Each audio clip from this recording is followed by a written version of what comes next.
Oh, that's Tree Oak Revival. I do not know this one. Okay, that's Tree Oak Revival. Tree Oak. He's young? Nah. I don't know what's that. Sounds like every other country song that I know. I'm an idiot.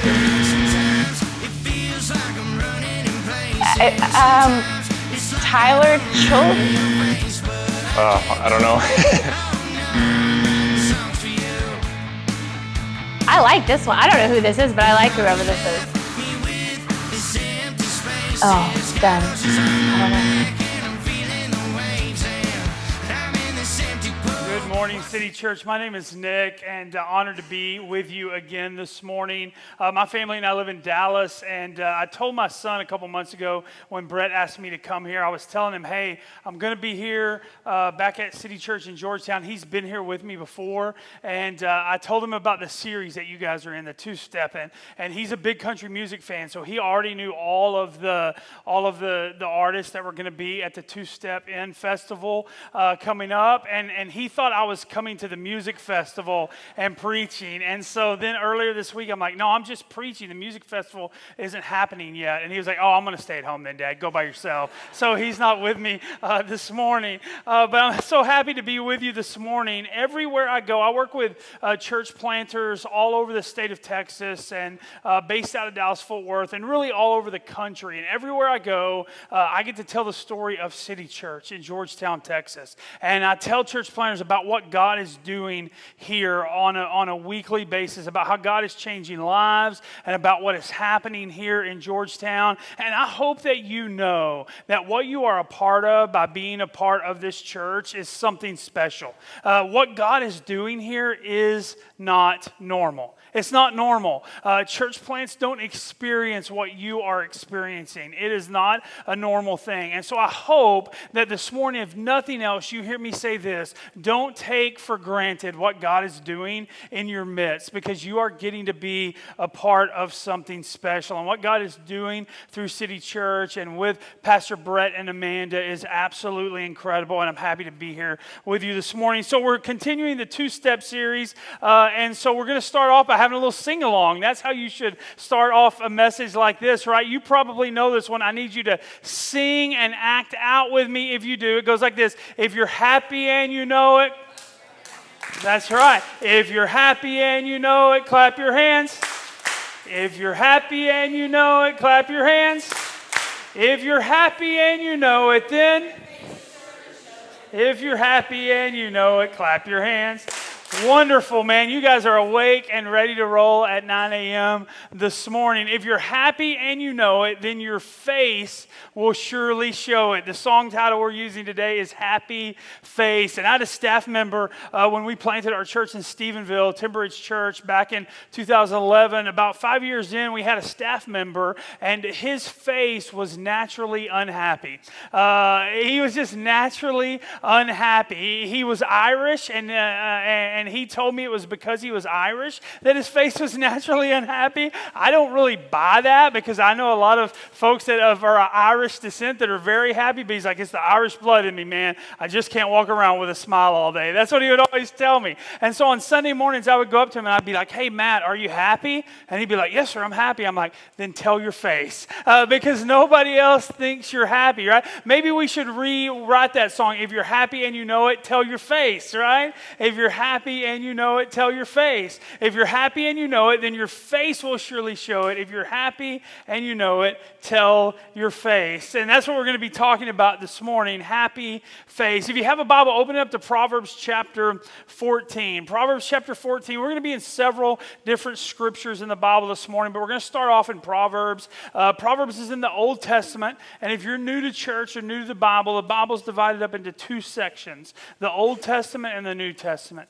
The Old Testament is a history of the movement of God before the coming of his son Jesus into the world. And everything in the Old Testament points forward that one day God will send a rescuer to rescue people from their sins. The New Testament is the story of the rescuer. It's the story of Jesus, the Messiah, the Son of God. It includes his birth, his life, his death on a cross, his resurrection. That means he came back to life, and the beginnings of his early church. And so we're going to start off in Proverbs 14, verse 13, and the Old Testament. Here's what it says. It says this: laughter can conceal a heavy heart, but when the laughter ends, the grief remains.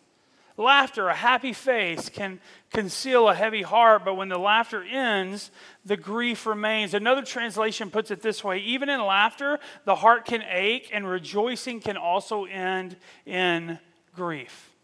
Well, what's God's word trying to teach us here? What's the writer of Proverbs trying to share with us? What he's saying is that there are times in life where even when we're laughing, even when we find moments of happiness, even when we put on a happy face, if all we have is worldly, temporary happiness, then eventually that will fade and we'll be faced again with our grief. That there are times in life where we can put on a happy face, we can find laughter in temporary pleasures of the world, but if we're looking for our happiness and we're looking for joy in the things of this world, then we will always end up going back to living with heartache and a lack of joy. The Bible's teaching us this, that there are times in our life where we can fake the happiness without feeling the joy. Have you ever been there?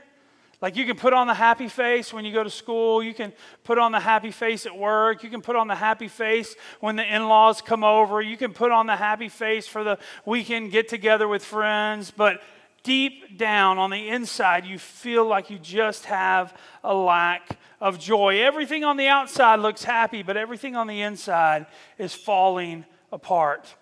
And if we're not careful, then we will live our lives in pursuit of happiness and never having real lasting joy. You see, the danger of just going through life with a happy face is that we just go from one thing to one thing to one thing. One relationship from one relationship to one relationship. One job and one to the next job to the next job. Always looking for the things in this world to give us happiness when what our soul and our heart really longs for is lasting joy. And so this morning, we're going to take a look at God's Word to discover a lie about happiness and a truth about joy. And so here's the lie about happiness. It's the happiness lie, and it's this: that if my circumstances in life are good, then I can be happy. If my circumstances in life are good, then I can be happy. That's the lie that so many times we believe when we think about the things like happiness and joy. And the Bible talks about that in James in the New Testament. In James chapter 1, verse 2 through 4, James, the brother of Jesus, writes these words. He says, "Dear brothers and sisters, when troubles of any kind come your way, consider it an opportunity for great joy." I didn't misread that. What it says is this: when troubles of any kind come your way, consider it an opportunity for great joy. For you know that when your faith is tested, your endurance has a chance to grow, so let it grow. For when your endurance is fully developed, you will be perfect and complete, needing nothing.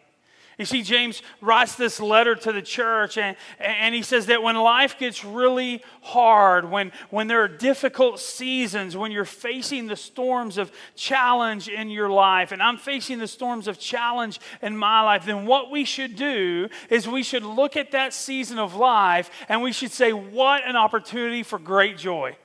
And I know that that's your natural response to those seasons, right?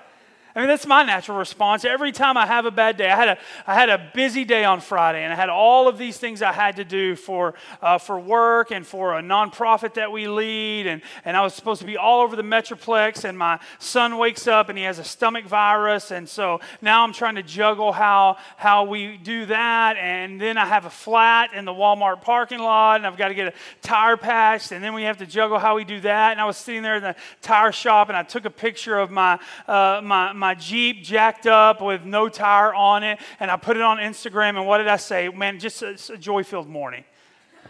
No, I said, come on, Friday, you're killing me. That's what I said, because that's how we look at things in life. We look at challenges and we don't consider it an opportunity for great joy because we don't find happiness in it, and we think that the two are the same. And we think, well, if my life would just be perfect and good, then I could experience happiness. But what James is saying is when you don't get that promotion, when the kids get sick, when the finances get tight, when you get that health scare, when it doesn't work out, when you're concerned about the future, look at those times in your life and go, what an opportunity to find joy. You got to be kidding me, James. Those are the opportunities that we're supposed to find joy. He says when trouble of any kind comes your way, consider it as an opportunity for joy. Well, how can that be? How can we have joy, have our joy rising as the world is crashing down around us? Well, it's because there's a difference between happiness and joy. There's a difference between happiness and joy. I think there are two kinds of houses that most people from my generation grew up in. One is a Dr. Pepper house. If you had a Dr. Pepper house, you were the kind of family in our neighborhood that man, we were like, those people made it. They have Dr. Pepper in their house. You probably, this is how my daughter, my 11-year-old daughter determines wealth. If you have a refrigerator in your garage, you're filthy, stinking rich in her mind, right? And when I was growing up, the people that had the refrigerator in the garage had Dr. Pepper. We were a Dr. Thunder house, all right? We were a Dr. Thunder house. If we had soda, it was Dr. Thunder. And my mom would always be like, it's the same. I'm like, can we get Dr. Pepper just this one time, Mom? And my mom would be like, it's the same thing. No, Mom, it is not the same thing. Dr. Thunder is a cheap imitation of the real deal. And as a kid, it drove me crazy. But now as a parent, I kind of get it. I'm a sneakerhead, and my son is a sneakerhead. And I want to show you, I have a picture of my favorite pair of shoes that I own. They are Jordan 1s, off-white, university blue. That's on StockX. It's my absolute favorite pair of sneakers that I own. I rarely wear them because I want to keep them crystal, crisp, and clean. And I know you're looking at that and going, this joker paid that much for a pair of sneakers. I didn't. Here's why I didn't, because I do mission work in Vietnam, and a lot of Nikes are made in Vietnam. So one day on a back alley in Vietnam when I was looking for a knockoff watch, I also met a guy that sells knockoff shoes, and for $35, I bought a pair of these in Vietnam, and they're knockoffs. They're not the real deal. They're imitation.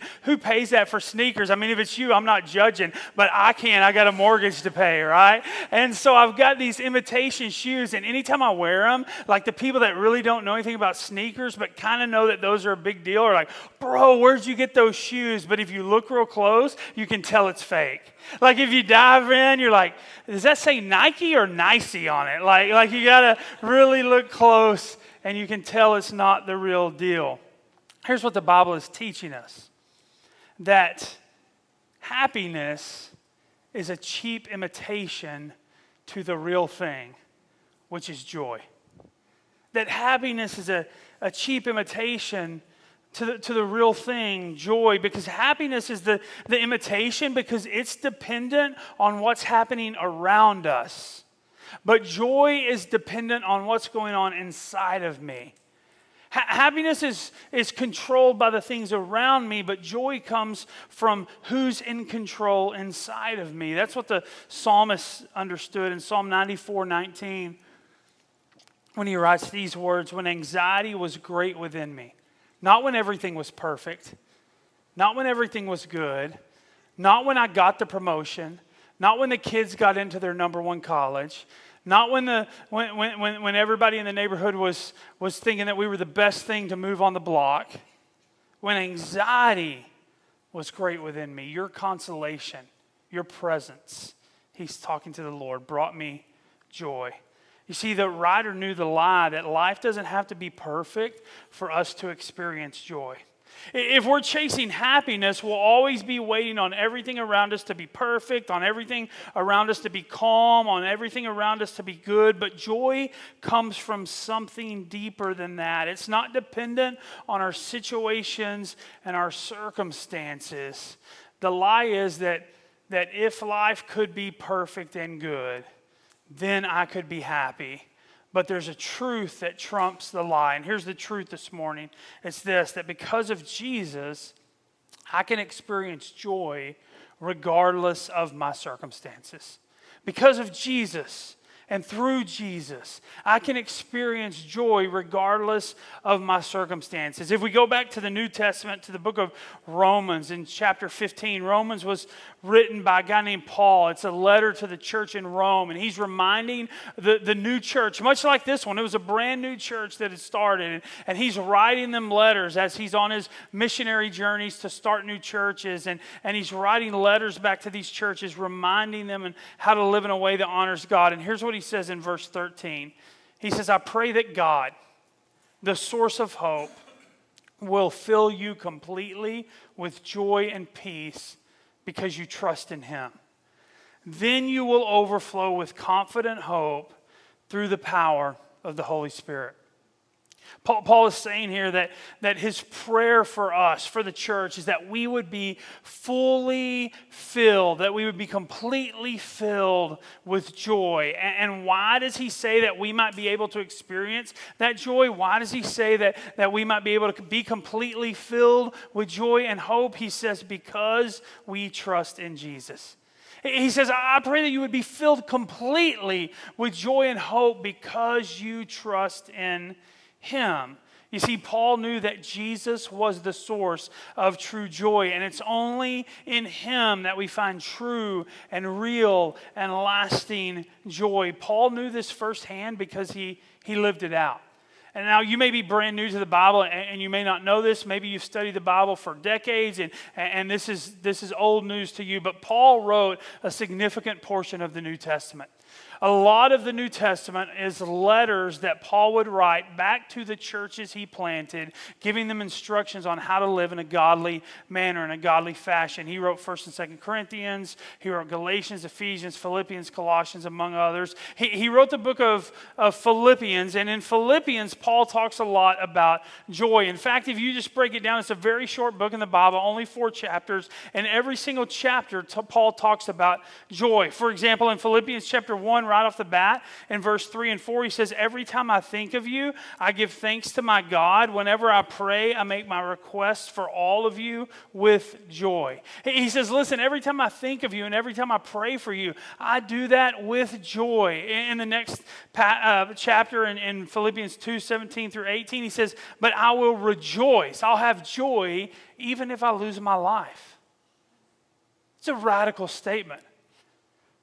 I'll have joy even if I lose my life, pouring it out like a liquid offering to God, just like your faithful service is an offering to God. And I want all of you to share in that joy. Yes, you should rejoice, and I will share your joy. In Philippians 3, Paul says, whatever happens, my dear brothers and sisters, rejoice in the Lord. Have joy in the Lord. Philippians 4:4 says, always be full of joy in the Lord. I say it again, rejoice. And so over and over in Philippians, Paul's talking about joy. He says, even if I lose my life, I'll rejoice. I want you to have joy. No matter what happens in your life, choose to rejoice. Over and over and over again, Paul is talking about joy. And here's the crazy thing about what Paul is talking about is that as he pens this letter to the church in Philippi, he's sitting in a prison cell. He doesn't know if he's going to get out. He doesn't know if it'll cost him his life. And he's imprisoned for his faith, for preaching the gospel of Jesus and for planting churches. He's sitting in a dark, lonely prison cell, and he's writing this letter to the church. And he's saying, even if I lose my life, I'll choose to rejoice. Whatever happens in life, choose joy. Always be full of joy, and let's share joy with one another.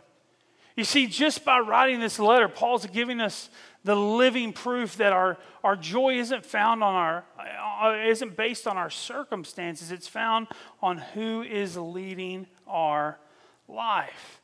And Paul says you can choose to be joyful because your joy comes from the Lord. That's his message to the church, that joy is found in Jesus.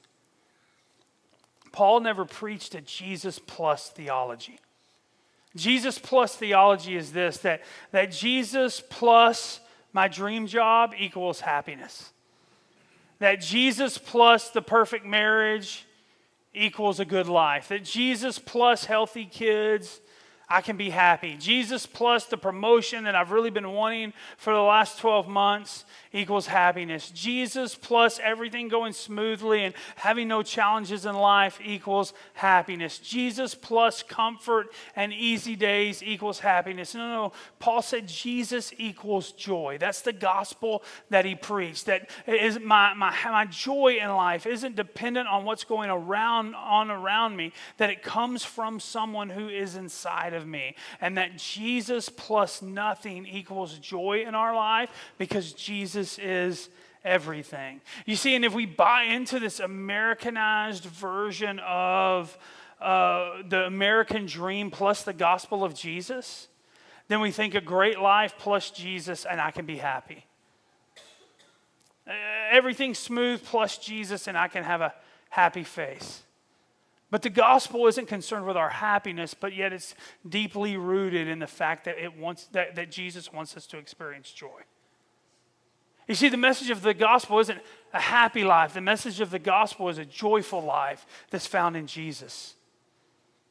And so we have to understand that the truth is that because of Jesus and through Jesus, that I can have joy in my life regardless of the situations and circumstances that I might find myself in. Back to Psalm, in Psalm 16, verse 11, the writer of Psalm says, "You will show me the way of life, granting me the joy of your presence." That's where it comes from, granting me the joy of your presence and the pleasures of living with you forever. The writer of Psalms is saying, Jesus, because you've shown us the way of life, and Jesus, because you give us your presence, and Jesus, because you promise us that we will live with you forever, that is where we find joy. And so here's what the Bible is teaching us, that happiness is a reaction to something great, but joy is a byproduct of someone great.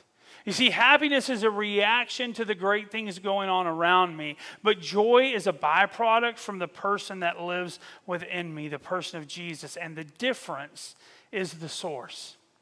The difference is the source. And so what do we do with this today? Well, I've got 2 steps in a story I want to share with you, and then we're going to be done. The 2 steps are this. I know that every sermon in this series has 2 steps. Brett told me that, so I want to give you 2 steps today. How do you put this into action? Well, here's the first one. I would challenge you today, don't put it off, do it this afternoon. Take some time today to make a list of all the ways that Jesus has brought joy into your life. It's amazing that when we actually stop and acknowledge and show gratitude for the things that Jesus has done in our life, how it elevates our understanding of the joy that he has brought into our life. And so take some time to make a list of the things that Jesus has done for you and in you and through you to bring you joy. And then here's the second thing.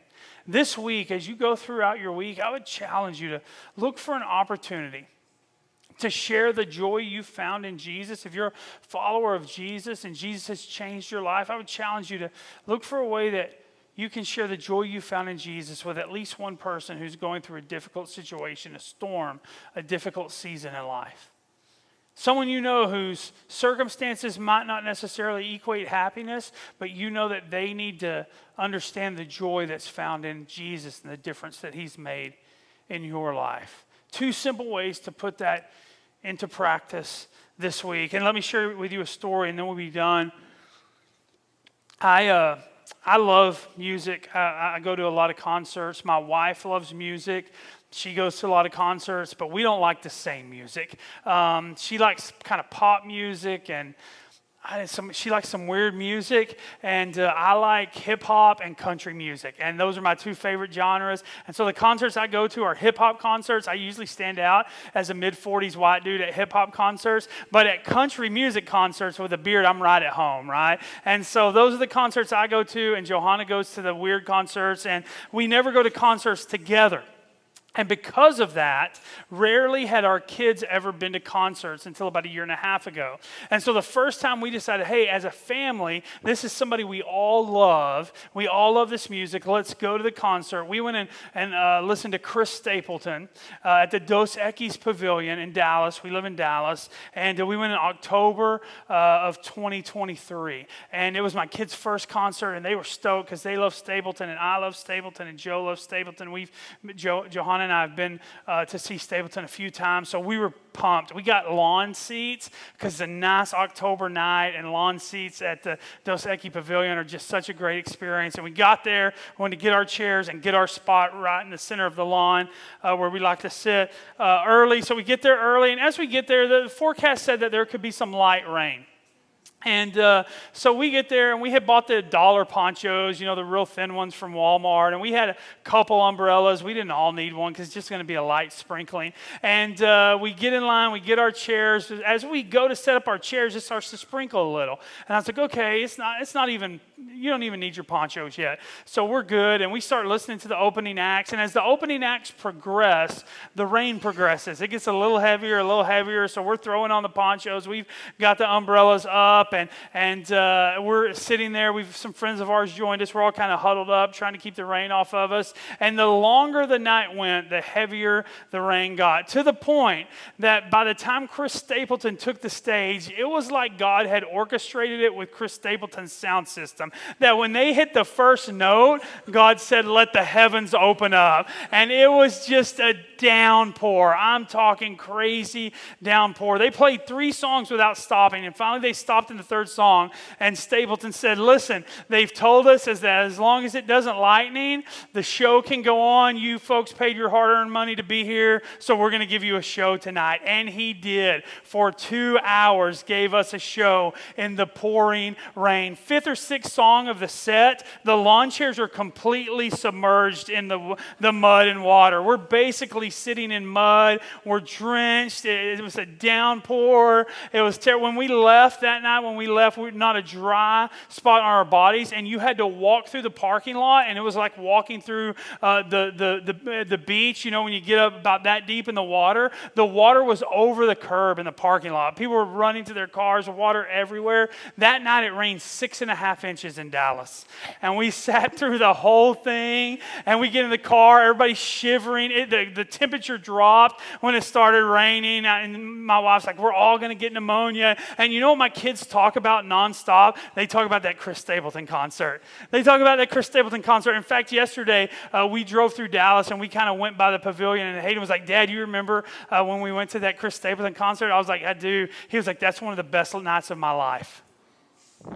All the circumstances say this is a storm. Literally, this is a storm, right? But because of who he was with, because of the people around him, and because Chris Stapleton's on stage, because of who was there, it was an experience that he'll never forget. You see, a lot of times we look at the storms around us, and we look at the circumstances, and we look at the situations of our life, and we cause that to make us lose sight of who is with us. And if Jesus is with us, then the storm cannot harm us. And if Jesus is with us, then the difficult season cannot rob us of joy. Our circumstances can be a literal storm, but the presence of Jesus within us and around us brings joy into our life. And so you may be facing a storm. It may be pouring and the thunder may be rolling in your life. But I came to Georgetown, Texas this morning to tell you that your circumstances may rob your face of its happiness. But if you will center your life on Jesus, there is no circumstance in your life that can rob your heart of its joy. Because happiness is a reaction to something great, but joy is a byproduct of someone great, the person of Jesus. Let's pray. As we bow our heads and pray together, maybe you're here today and you would say, "You know what? There's never been a time in my life where I've said yes to the person of Jesus." Maybe there's never been a time in your life where you've taken the step to ask Jesus to take control of your life, to be your Lord, to be the leader of your life, to to give you joy and hope and peace and forgiveness. If that's you today, I want to give you the opportunity to do that. I'm going to lead us in a prayer. There's nothing magical about the words or the phrases we're going to use, but what matters is the commitment of your heart and your mind to the person of Jesus. So if you're ready to say yes to a relationship with Jesus, to experience the joy and hope and life that's only found in him, right where you're seated in the quietness of your heart and mind, you could pray something like this. Dear Jesus, today I say yes to you. Today I ask you to forgive me of my sins, to give me freedom from my past mistakes, and to fill my life with joy and hope and life that only comes from you. Today, Jesus, I place the trust of my life in your hands. I commit my life to you.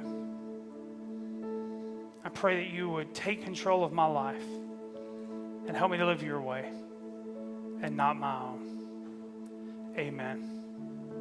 Listen, if you prayed that prayer today, I want you to know it's the most important decision that you will ever make. And I would love for you to be able to have Brett or someone on the City Church team follow up with you to answer any questions you may have.